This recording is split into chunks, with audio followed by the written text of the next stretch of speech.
Praise God. Purihin po ang Panginoon. Tayo po na po ay sandaling manalangin. Dakilang Diyos na makapangyarihan sa lahat, minsan pa Panginoon, pinupuri ka namin at pinasasalamatan sa oras na ito. Dalangin namin, O Diyos, ang patuloy na pagsama ng iyong Santong Espiritu, Panginoon, sa aming kalagitnaan. At Lord, dalangin ko, O Diyos, sa lahat, Panginoon, na narito, Panginoon. Buksan mo po, Panginoon, ang kanilang mga puso, Panginoon, upang yung mga salita, Panginoon, na mahayag sa aming kalagitnaan, O Diyos, ay patuloy, Panginoon, na matanim, O Diyos, at ito ay mamunga sa buhay ng bawat isa. Salamat po, Panginoon, pinagkakatiwala ko po sa iyo ang gawaing ito, O Diyos. Pangunahan mo po kami, Panginoon, at patuloy na ikaw, O God, hallelujah, ang kikilos, Panginoon, upang patuloy naming maunawaan ang iyong mga salita sa oras na ito. Salamat po, Panginoon, ibinabalik ko po sa iyo ang pinakamataas na papuri at pasasalamat sa pangalan ng iyong anak na si Kristo Jesus. Amen! Purihin po ang Panginoon. Ayan. So, praise God. Tayo po ay nasa pang-apat na Sunday na, yung pa rin pong ating team na Arise and Shine. So, hindi po tayo lalayo doon. Amen?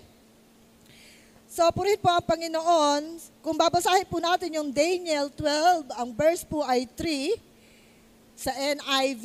Ito po, those who are wise will shine like the brightness of the heaven, and those who lead many to righteous like the star forever and ever. Ayan. Kaya po to ay may title na Reward for the Righteous. Ayan. Parang ang sarap, ang gandang basahin na reward for the righteous. Ang tanong, righteous po ba tayo para tayo magkaroon ng reward? Aalamin po natin yan. Amen? Kung rewards ang pag-uusapan, ito po ay isang gantimpala. Reward. Di ba? Sino po dito yung malimit makatanggap ng rewards? Amen? Sino? Aba, wala. Mga bata. Di ba sa school? Di ba? Kasi tingnan nga po natin muna. Ang meaning po ng rewards, something that is given in return for good doing and given for some service or attainment. O yan, tatanungin ko ulit kayo, sino na po yung nakaka-receive ng mga rewards? Ayan, madami na. So, ang mga bata po, di ba, malimit makatanggap ng reward. Sa school, di po ba? Kaya may mga recognition day. Nire-recognize yung mga kabataan na nag-excellent sila sa kanilang performance sa school. Amen? Even sa mga nagtatrabaho, nakakatanggap din po kayo ng reward, di ba?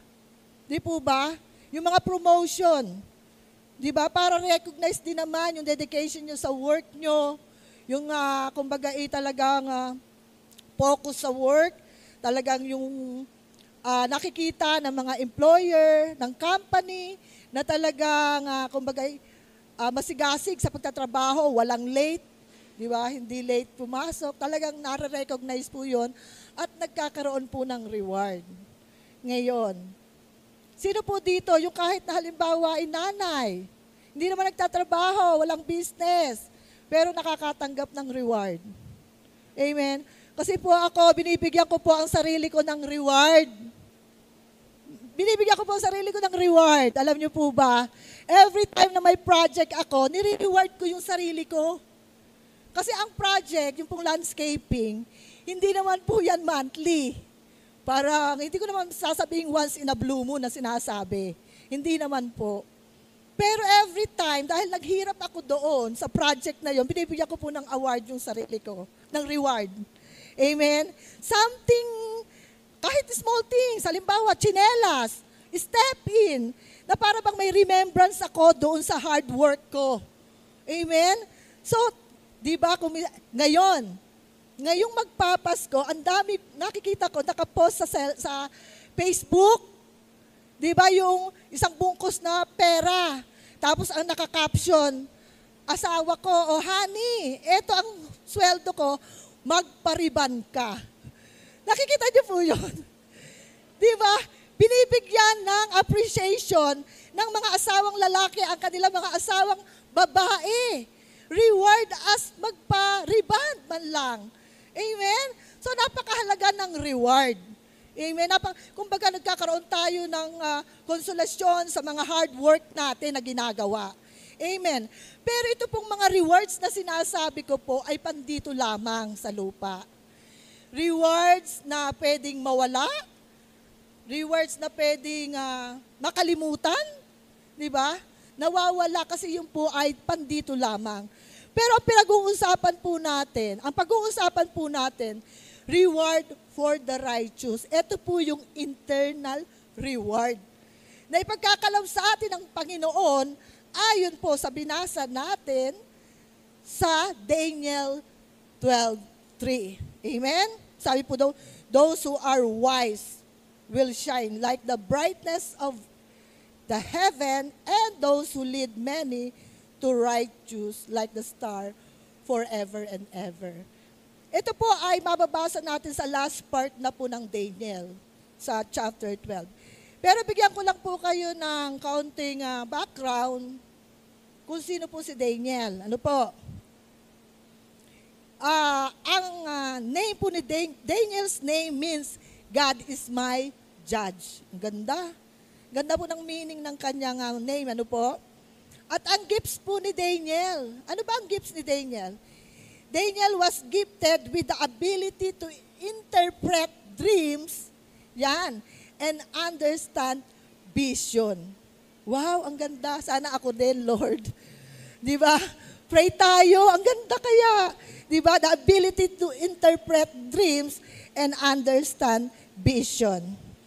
Pagdating naman po sa pagiging faithful naman po ni Daniel, Daniel remained true to God and refused to disobey Him even when ordered to do so by the king. Alam po natin na ipinaglaban po ni Daniel, ano? Pagdating po sa prayer, risked his life to pray to God. Kahit na po siya dalhin pa doon sa lions den, talaga pong kumbaga ipinaglaban ni Daniel ang kanyang pananalangin.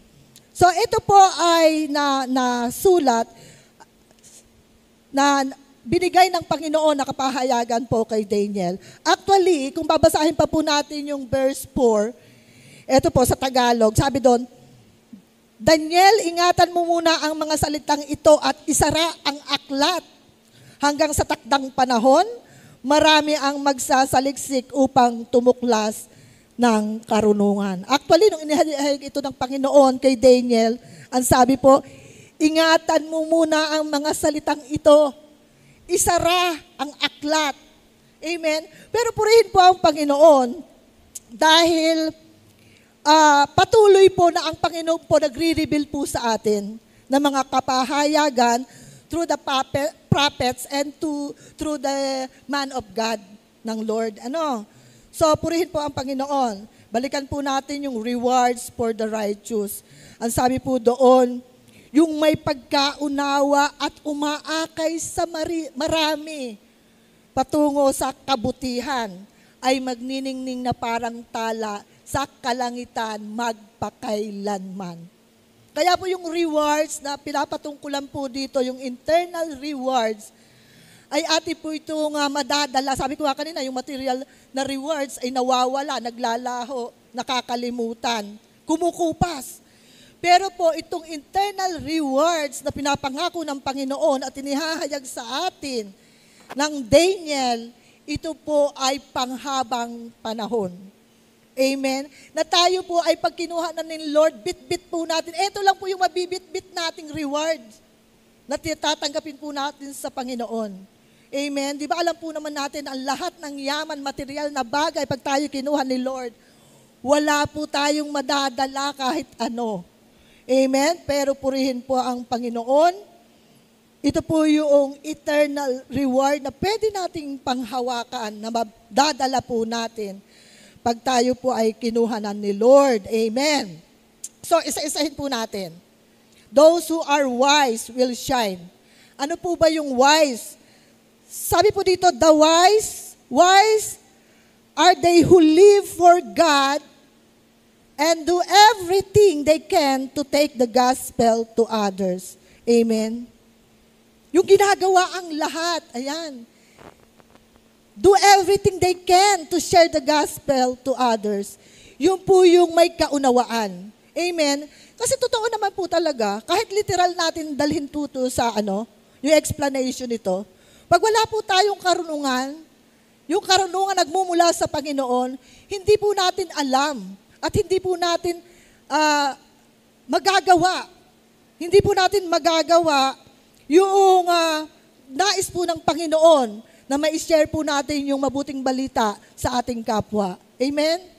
Di ba? Kung hindi tayo, kung wala tayong narinig the word of God patungkol sa salvation, meron po ba tayong ma-share? Kahit po tayo siguro mag-aral, pero yung actual na hindi tayo nakakita ng actual na pagpapatanggap. Kasi ako, based on my experience, kahit ko po yan ay narinig na ganito ang gagawin, ililid sa prayer, pero hanggat hindi po ako nakakita ng actual na nagpapatanggap sa Panginoon, hindi ko po kayang gawin. Amen? So, purihin po ang Panginoon. Yun po yung wise na sinasabi dito. Amen? Ang sabi doon, those who lead many to righteous like the star forever and ever. Yung righteous naman po, dito po yung morally right, free from guilt or sin. Ayan. Sabi ko, pwede rin literal yan eh. Pinalaya sa kasalanan, kaya nakakagawa ng kabutihan. Amen? Kung tayo po ay hindi pinalaya ng ating Panginoon sa kasalanan, makasalanan pa rin po tayo, hindi po tayo makakagawa ng kabutihan. Amen? Hindi po tayo makakagawa ng kabutihan sa ating kapwa, especially. So, ayan po, yung principle, ayan, teach us, yung ano po yung principle ng Daniel, itong aral ng verse na ito. Ito po ay nagtuturo sa atin, those who are wise will receive reward for winning people to Christ. Ayan po, yung reward for winning people to Christ. Ang pinapatungkol lang po natin dito, yung eternal reward ha. Kaya yung winning people to Christ. At sabi din po dito, do you agree? As a Christian, it is your responsibility to engage in soul winning. Amen. Sino po dito ang Christian? Taas ang kamay. Amen. So, amen po ba kayo na bilang isang Christian, it is our responsibility to engage in soul winning. Amen. Yun po yun eh. Kasi sabi ko nga kanina, kung hindi po ako nakarinig at nakakita ng actual, hindi ko rin po ito magagawa. Amen? So what is soul winning? Bakit kailangan? Bakit responsible tayo to engage in soul winning? Ito naman po, ang soul winning, the act of leading others through salvation, to others. Ulit. The act of leading others to salvation through faith in God. Ayan, the act of leading others toward salvation. Yes, ililid po natin sa salvation through faith in God. Di ba? Kaya nga, di ba, pag tayo po ay ginagamit ng Lord na magpatanggap, di ba? Kailangan tanggapin muna nila ang pananampalataya na ang ating Panginoon ay Diyos. Amen? Kasi yun po lagi kong tinatanong. Kasi mahirap po mag-share ng word na hindi naman nila kilala o hindi nila kinikilala ang ating Panginoong Jesus bilang Diyos. Kasi magkakaroon po ng problema. Kaya lagi ko pong tanong, kinikilala mo bang ating Panginoon bilang Diyos? At pag nagsabi po ng yes, doon na tayo papasok. Maganda po yung malinaw na isa po yung lalapitan natin. And through faith, di ba? Dahil kilala, nananampalataya. Amen? So, ayun po yun.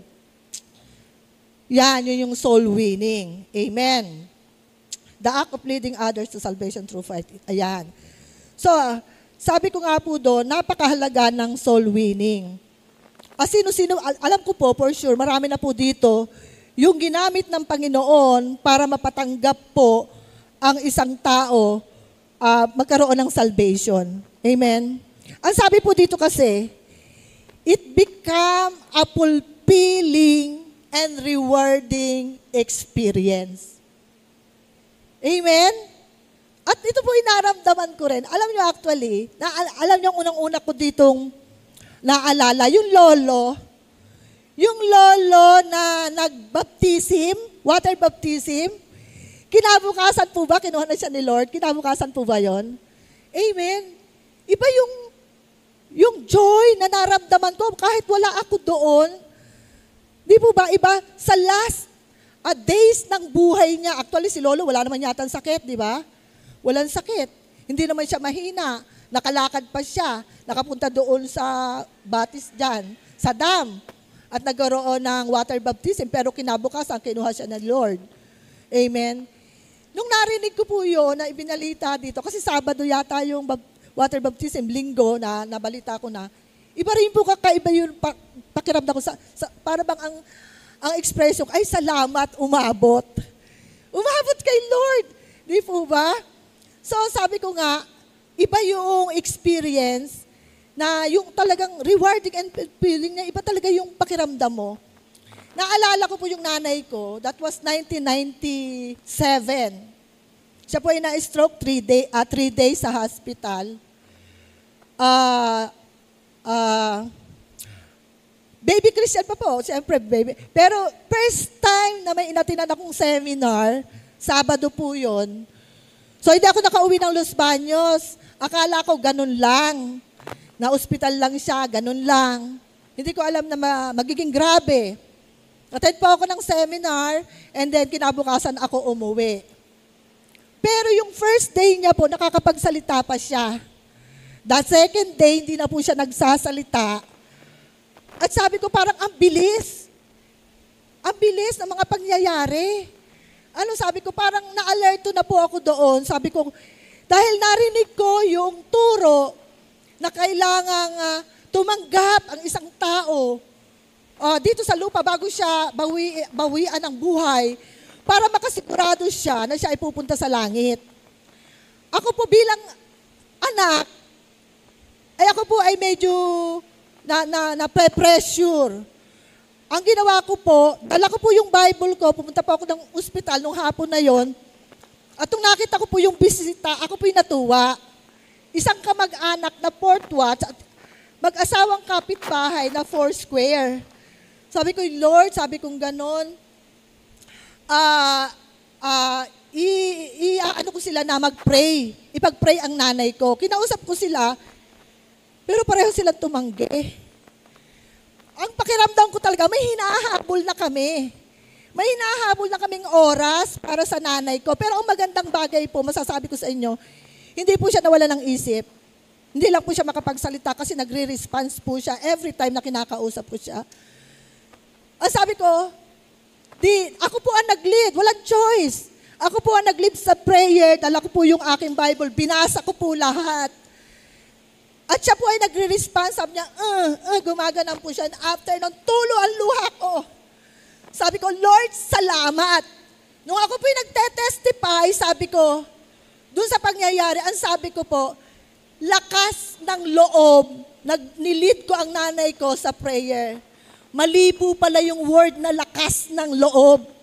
Wala po tayong lakas ng loob. Later ko na lang naintindihan. It is the conviction of the Holy Spirit. Amen. Kaya po pag ang Holy Spirit ay kinukumbik kayo, huwag niyo pong palalampasin. Di ba? Pwedeng pagsisihan ko yon. Pero later din, sabi ko, inalaw ng Panginoon ang mga bagay na yon. Why? Because yung pangako niya ng isang makakilala, di ba, ang buong sambahayan magkakaroon ng kaligtasan. Amen? So palakpakan po natin ang Panginoon. Amen? Purihin po ang Panginoon, baby Christian. Ang tagal po, ilang panahon, ilang taon, bago po ako uli ginamit ng Panginoon para tumanggap yung ibang tao na naisesharean. Amen? Kaya nga po, di ba, pag nasharean natin ngayon, tinanggap niya ating Jesus Christ, di ba?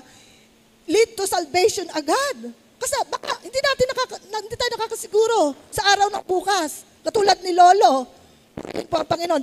Ba't yun i-attend na rin po natin? Praise God. Purihin po ang Panginoon. Talagang iba po yung fulfilling and rewarding experience na sabi ko nga, yun yung hindi na mabubura sa akin.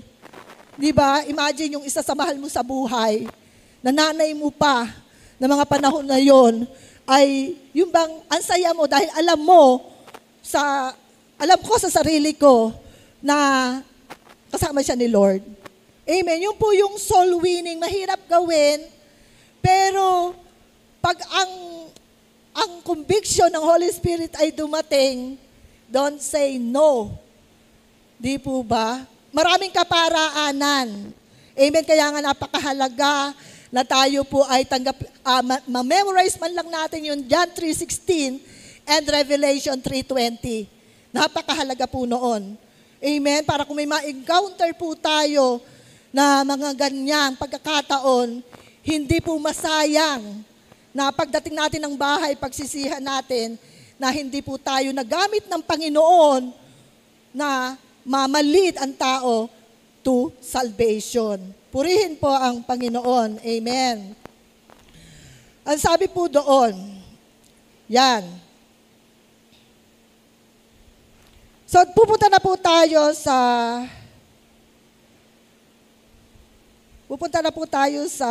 nasaan ako? Praise God. Teka na po, lumipad. Yan. Praise God. Ito naman po, why is soul winning important to God? Dapat malaman po natin. Bakit napaka-importante sa Diyos ang soul winning? Di po ba? Ang reason, ito po, when you win a soul, it produces joy in heaven. Alam po natin yan kasi di ba pag nagpe-pray tayo, sabi natin, libu-libong mga anghel ang nagpupuri sa Panginoon, nagagalak dahil may isang kaluluwa na tumanggap sa ating Panginoon. Amen? When you win souls, it is pleasurable to God and it rejoices the heart of the Father. Amen. At nabibigyan po natin ng kagalakan ang puso ng ating Panginoon. Amen? Amen. Ayan, nabibigyan po natin ng kagalakan ng puso ng Diyos. Why are souls important to God? At bakit napaka-importante sa Panginoon? Amen? The human soul is important to the Lord because it is a part of how God created you in His image. Diba? Alam naman po natin na tayo nilikha ng Diyos, kalarawan niya at kawangis niya. At ang importante at very special po tayo dahil hiningahan tayo ng Panginoon. At ito ay masasabing parte, amen, parte ng nais ng Panginoon na ang lahat ng kanyang nilikha ay kumilala sa kanya bilang Panginoon at sariling tagapagligtas. Amen? So, purihin po ang Panginoon. Ayan, punta na po tayo sa mga points.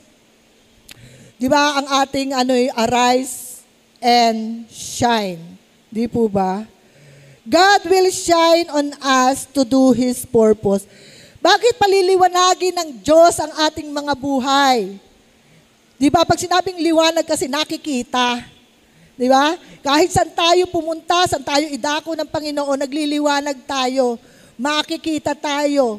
Di ba? Nakikita yung ating kilos, yung ating galaw, yung ating pananalita. Amen? So, why? God will shine on us to do His purpose. Number 1, to be an example to others.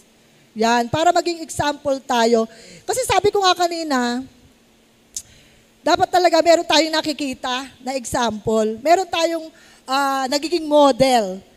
Meron tayong nagiging pattern para makakilos tayo at magawa rin natin yung nais ng Panginoon. Sabi po sa Matthew 5:16, yan.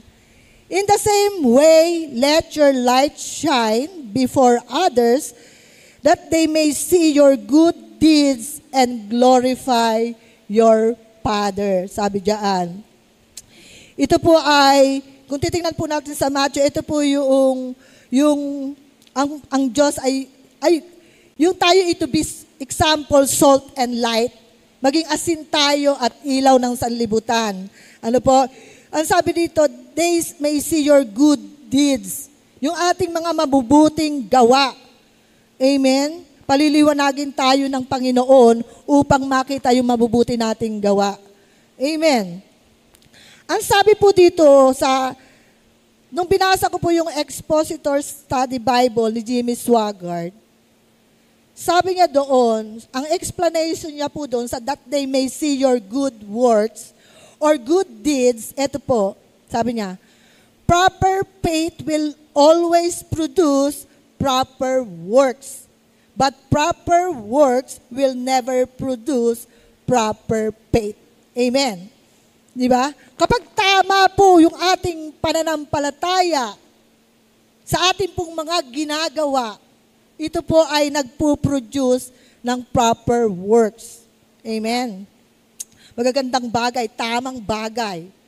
But proper works will never produce proper faith. Kahit po anong gawin nating mabubuting bagay ang gawin natin, kung wala naman po yung ating pananampalataya doon sa ginagawa natin, ito po ay hindi magpo-produce ng maganda or mabuting ginagawa.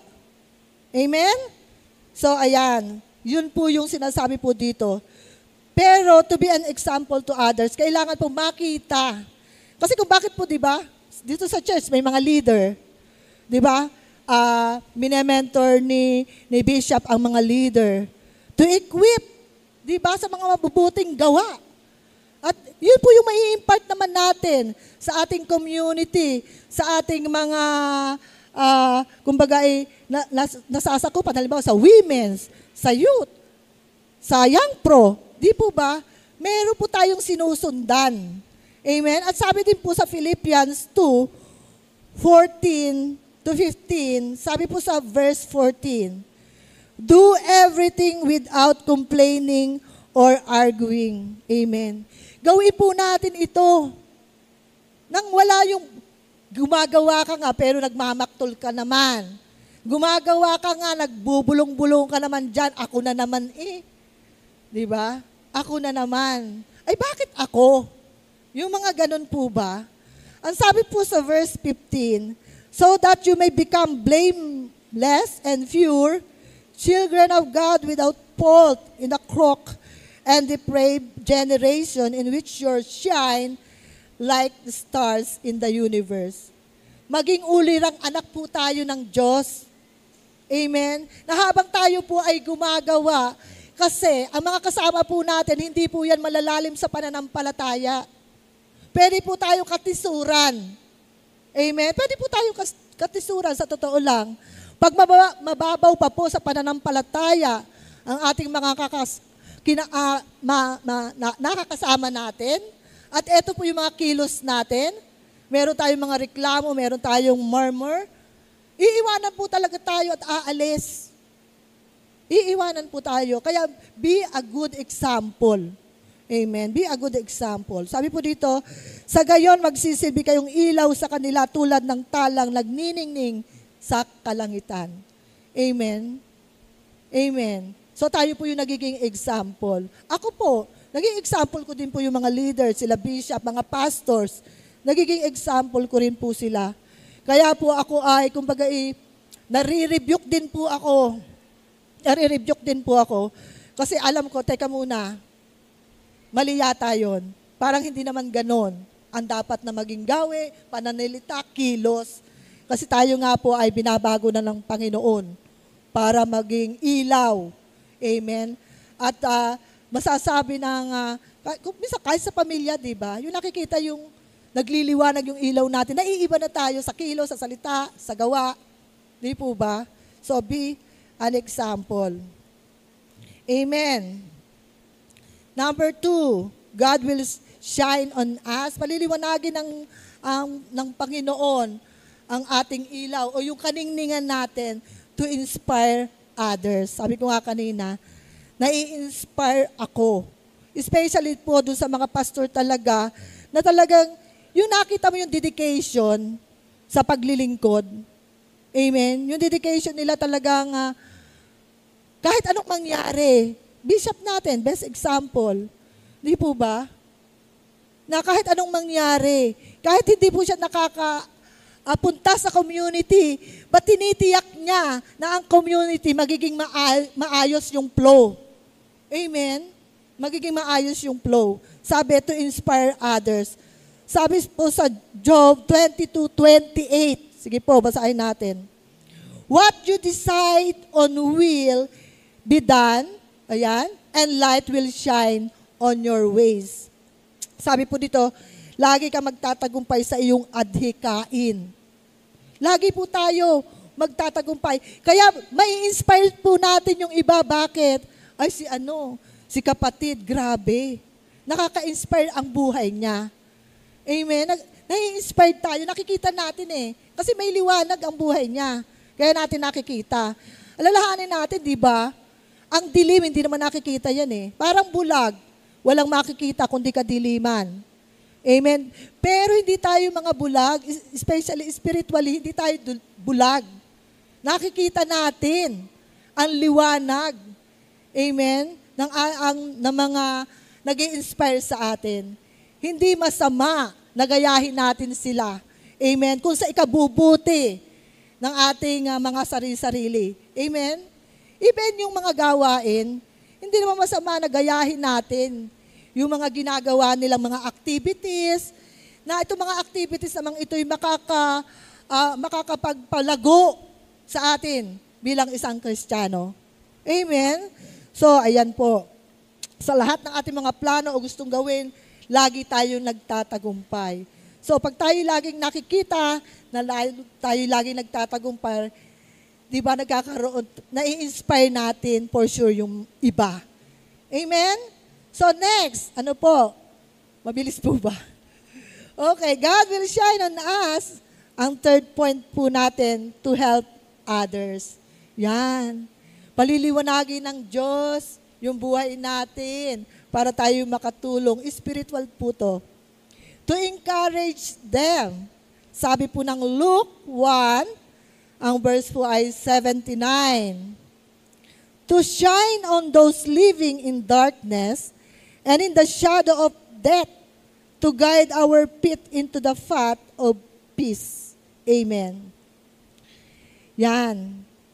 Nagbibigay liwanag sa nasa kadiliman at nasa lilim ng kamatayan. Amen. Sabi ko kayo kanina yung soul winning. Nagbibigay tayo ng liwanag sa mga nasa kadiliman. Actually, ang mga tao po, especially yung mga nasa banig ng karamdaman, na hindi pa nakakilala sa ating Panginoon, sila po ay nasa kadiliman. Amen? At meron po kami, i-testify ko lang din po, yung pong pinuntahan po namin ni Ate Verberly, sabi niya, Pastora, meron po tayong pupuntahan. Sabing ganoon, may sakit. Ipagpe-pray po natin makatanggap kay Lord. Hindi ko po alam, pero nagdala po ako ng langis. Ayan, hindi ko po alam, maybe conviction din po, o leading ng Holy Spirit. So doon ko po nakita, namangha po ako talaga. May tao palang kulay gold na talaga halos, from head to toe. Siya po ay, alam na po natin yung sakit, di ba? Pag ganoong nag-yellow na. Talaga nung nakita ko po yung tao, sabi ko, Lord, hindi na to talaga magtatagal. Sa sarili ko lang po, syempre. Sa sarili ko lang po. Pero ang nakakalungkot, dahil narinig po namin doon sa asawa niya, gusto niya pang mabuhay, ayaw niya pang mamatay. Pero sa kalalagayan niya, kung titingnan ko po, ay talagang, ay ipapasa Diyos na po natin. Purihin po ang Panginoon. So, tumanggap po siya. Actually, talagang pinilit niyang umupo. Sabi nga nung asawa, wag ka nang umupo. Higa ka na lang. Pero pinilit niya pong umupo. At nung pinag-pray po namin, sinabi ko nga sa kanya, kung naniniwala siya na ang Diyos ay si Jesus Christ, naniniwala po siya. So, nilid po namin sa prayer. At talagang, yung joy pa rin and fulfilling and rewarding. After 3 days, ate, pinalita mo, wala na. Pero, ang tiningnan ko po doon, for sure, Kumilos po ang Panginoon doon sa prayer dahil tinanggap niya po by faith ang Lord. At alam ko po na sa mga after ng prayer namin, by faith ako po naniniwala, tinanggap na niya na hanggang doon na lang ang buhay niya. Kasi may takot, why? Bakit may takot mamatay? Di ba dahil hindi nila alam ang pupuntahan nila eh. Di po ba? Ako rin siguro kung hindi ko alam. Alam nilang may impyerno. Yes, alam nila ang impyerno ay lugar kung saan talaga napakainit, ilang degree yun ng init. Di ba? Matatakot ka eh. At kung hindi rin nila alam kung paano ang way para makapunta ng langit, di ba? Matatakot at ayaw pa nilang mawala ng buhay. Sabi ko nga, perfect time ng Lord. May purpose ang Lord sa lahat ng bagay. Alam ko, maybe iniisip ng mama, paano? Gusto ko pumunta ng langit, pero paano? Oh, di po ba? Glory to God po. Nasabi ko nga, sabi dito, upang magbigay liwanag sa mga nasa kadiliman at nasa lilim ng kamatayan. Kaya ka snatch from fire. Agawin natin yung mga tao na nasa kadiliman, especially yung nasa bingit ng kamatayan. Amen? So, purihin po ang Panginoon. Doon po, isashine po tayo ng Panginoon, paliliwanagin po tayo ng Panginoon para makatulong sa mga ganun pong pagkakataon. Amen? So, purihin po ang Panginoon. Ang pang-apat na point natin, ayan, to know Him more. Ayan. Ang sabi po ng Psalms 119, 135, make your face shine on your servant and teach me your decrees. Ayan. Sabi po dito, paliwanagin ng Panginoon sa ating mga naglilingkod. Sa ating mga naglilingkod. At ituro ang kanyang utos. Di po ba? Kaya natin nagagawa ang mga bagay na pinapagawa ng Panginoon. Amen. Dahil marami pong pagtuturo ang ginagawa ng Diyos sa bawat isa sa atin. Ito po ay hindi exclusive for leaders ha. Ito po pinag-uusapan po natin as Christian na tumanggap sa ating Panginoon. General po ito, general. Amen. Lagi natin hingin yung guidance ng ating Panginoon na ituro sa atin yung mga bagay-bagay na dapat nating gawin upang makasunod tayo sa ating Panginoon. Amen? To know Him more. Kasi hanggang ngayon naman, kinikilala pa rin natin ang Panginoon. Amen? Sabi ko nga, nung unang-unang nakilala ko ang Lord, kasi may nagtanong na pastor, hindi ko na matandaan kung sino, paano mo unang nakilala ang Diyos? Sa anong bagay o sa anong karakteristik ng Lord mo na unang nakilala siya? Dahil may nag-pray po sa akin, ako po ay gumaling. So, ang Lord ko pala ay healer. Amen? So, yun, nagpapakilala, patuloy na nagpapakilala ang Panginoon. Pag naubusan tayo ng pinansyal, di ba? Kahit tayo mismo mag-pray sa sarili natin, Lord, kailangan ko mga ganitong bagay, financial. Ang Lord tumugon. Ano sasabihin natin? Lord is my provider. Amen? Patuloy na nagpapakilala sa ating ang Panginoon. Amen? Napakarami po na karakteristik ang Panginoon. Isa-isa po niyang ipakikilala yan sa atin. Kung anong kapangyarihan meron siya na kaya niyang tugunin sa ating mga pangangailangan. Amen? Material, financial, emotional, di ba? Spiritual especially. Amen. So sabi po dito sa Psalms 80, ang verse po ay 3, restore us, O God, make your face shine on us that we may be saved. Ito naman po yung restoration, a prayer of restoration. So, ibalik mo kami, Panginoong Diyos, at ipada mo ang iyong pagmamahal. Iligtas mo kami at sa iyong sinag kami ay tanglawan. Amen. Kasi, sabihin po natin, kahit na tayo po ay matagal ng Kristiyano, may mga panahon po na tayo ay nanlulupaypay. Amen? Kumisan nga, yung mahigpit na pagsubok na pagdaanan natin Pero yung mababaw lang, doon tayo hindi maka-get over, na akala natin katapusan na, may mga oras na ganun. Amen. Pero napagdaanan mo na yung pinakamalalim na pinakamatinding pagsubok. Pero yung kuminsan mababaw lang, kuminsan nanlulupay-pay tayo, hello kapatid, yun lang. Di ba? May mas malalim ka pang pinagdaanan na pagtagumpayan sa tulong ng Panginoon. Kaya lagi nating prayer, Lord, restore me. Di ba? Huwag po natin kalilimutan. I-restore tayo ng Panginoon upang sa ating panlulupaypay, yung sinag ng Panginoon at kaningningan natin ay nawawala. Amen? Kasi hindi makikita yun sa atin eh. Baka nga sila ay panghinaan din ng loob kung tayo yung kanilang mga sinusundan. Amen? Ang kapatid kong yun, di ba ang tatag noon, bakit ngayon nagkaganyan? Amen? Hindi po tayo exempted.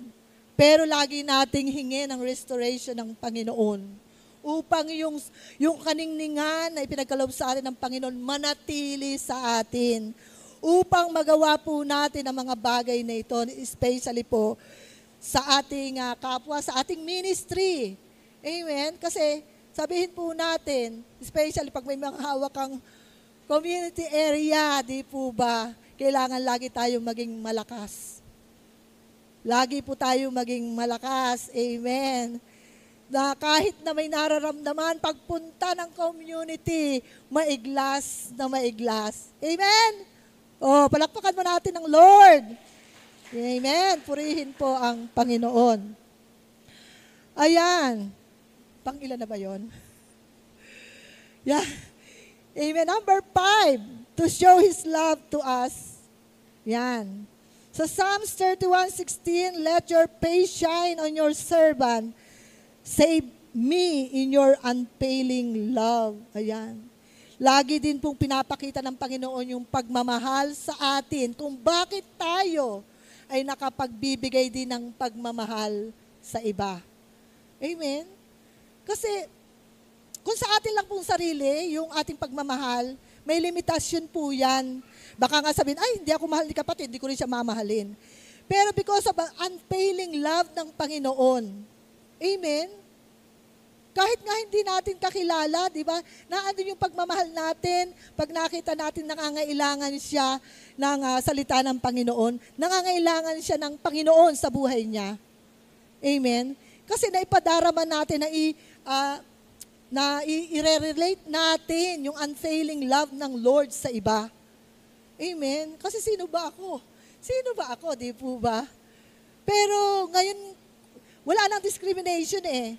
Pag tayo nasa Panginoon, kahit naman mayaman, kasi kung minsan takot tayo na mag-share sa mayaman, why not kung bibigyan tayo ng pagkakataon ng Panginoon? Amen? Kung gagamitin tayo ng Panginoon, why not? Kahit na sabihin yung iba talaga ay natitiklop pag yung sabihin nating mayayaman, may posisyon, may kumbaga mga matataas na taong kilala. Pero kung bibigyan po tayo ng pagkakataon ng Panginoon na mai-share sa kanila ang gospel, wag po tayong magpatumpik-tumpik na hindi sila sharean. Amen. Bahala po yung pag-ibig ng Diyos. Pag-ibig po ng Diyos na maglilid sa atin para po yung pag-ibig ng Diyos na binigay po sa atin, mai-share din po natin sa iba. Amen. Kasi kung wala po yung pag-ibig talaga ng Diyos, sa bahay na lang po ako, magiging Sunday attendee na lang po ako. Amen. Pwede naman eh. Pero dahil nga po sa pag-ibig ng Diyos na tinanggap ko, yun din po yung pag-ibig na nag-uumapaw sa aking puso para pumunta sa community area, mai-share po sa mga tao sa lugar ng San Diego yung pag-ibig ng Diyos sa pamamagitan po ng kanyang mga salita. Amen? So, purihin po ang Panginoon. Yun po yung 5 points. Balikan ko lang po ulit. God will to be an example to others. Napakahalaga po niyan. To inspire others. To help others to know Him more, yung ating Panginoon. And to show His love to us. Ito naman po yung ibinibigay sa atin ng Panginoon, yung kanyang unfailing love. Amen. So, dako na po tayo sa conclusion. Sabi po sa Psalms 37:6, He will make your righteous reward shine like the dawn, your vindication like the noonday sun. Ayan. Yung kabutihan mo ay magliliwanag katulad ng araw kung tanghaling tapat. Amen. Ang sabi nga, di po, kabutihan. Kasi di ba sabi po dito sa unang-una, those who lead many to righteous like the star forever and ever. Yung tayo po'y naglilid ng kabutihan sa ibang tao. At ang kabutihan mo ay magliliwanag katulad ng araw kung tanghaling tapat. Yun po yung reward natin, sabi ko, kabutihan. Actually, wala namang mabuti kahit isa. Diyos lamang po ang tanging may kabutihan. Amen? Kaya sabi ko, lagi natin ipag-pray, Lord, gawin mo kaming vessel of your righteousness. Hanggat hindi dumadaloy sa atin ang kabutihan ng Diyos, wala tayong kabutihan. Amen. Wala tayong kabutihan na magagawa sa Diyos baging sa ating kapwa. Hanggat hindi po dumadaloy sa atin, ask natin, hilingin natin sa Panginoon. Di ba? Yung kabutihan na meron siya upang makagawa tayo ng tama, upang makagawa tayo ng mabuti. Amen? Sa ating kapwa. Purihin po ang Panginoon. Sabi nga po dito, meron naman tayong choices. Meron naman tayong choices. Meron tayong pamimilian. Gusto mo ba maging mabuti o manatili sa kasamaan? Amen? Pero piliin pa rin po natin na maging mabuti araw-araw.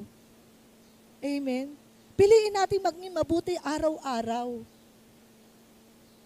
Choice natin choice. Pero pipiliin pa rin natin maging mabuti araw-araw at lagi nating hilingin sa Panginoon na pagdaluyan tayo ng kanyang kabutihan. And the last verse po sa Psalms 97:11.